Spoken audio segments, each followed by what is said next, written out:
Welcome back to this week's market update. Today is Monday, June 2nd, 2025, and we'll jump right in.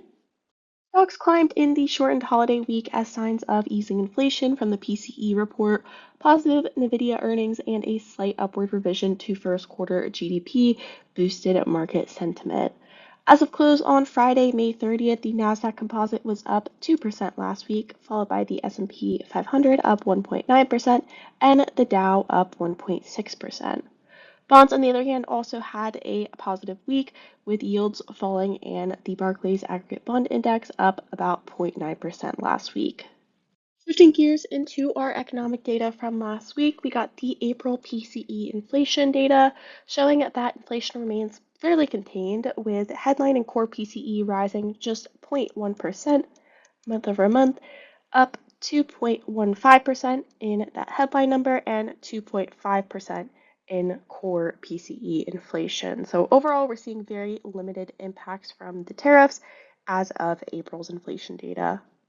Along with the PCE inflation report, we also got the personal income spending and savings data for the month of April, showing a slightly more cautious consumer. We saw April's personal income rise a pretty hefty 0.8% month over month, while consumer spending grew only 0.2% month over month. So with income growing faster than the pace of spending, this led the personal savings rate to tick up pretty modestly there to 4.9%. Overall indicating some growing consumer caution amid some economic uncertainty. Durable goods orders fell 6.3% in the month of April, following a pre-tariff surge of 7.6% monthly growth in March. And this was largely due to a huge drop in the amount of transportation equipment orders, down 20 billion in the month, or 17.1%. Leading most of this decline here. When you exclude transportation orders, new orders actually rose 0.2% in the month. So you can see a lot of volatility here, largely related to the tariffs. We also got the second estimate of first quarter GDP last week, showing a slight improvement from the previous estimate of 0.3% decline in the quarter to just 0.2% GDP decline in the quarter now.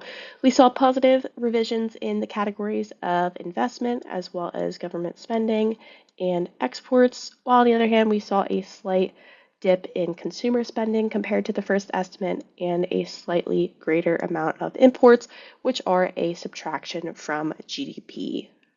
Nvidia reported earnings last week, beating on both the top and bottom lines, although they did report that the export restrictions to China did cut into their top and their bottom lines, with sales more limited to China, as well as increased export charges that touched their bottom line as well. We saw the stock rise earlier on in the week and then settled down by Friday. As of year to date, the stock is roughly flat, up about 0.6%, although it has recovered more than 40% from the April lows.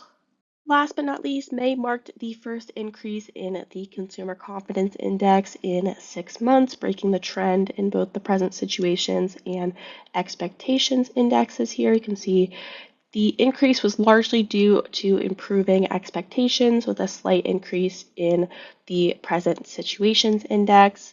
We also saw that gains were fairly broad-based across different age, income, and political groups. Overall, it was a pretty positive week to end off the month of May. We really appreciate you tuning in, and we look forward to providing another update to you very soon.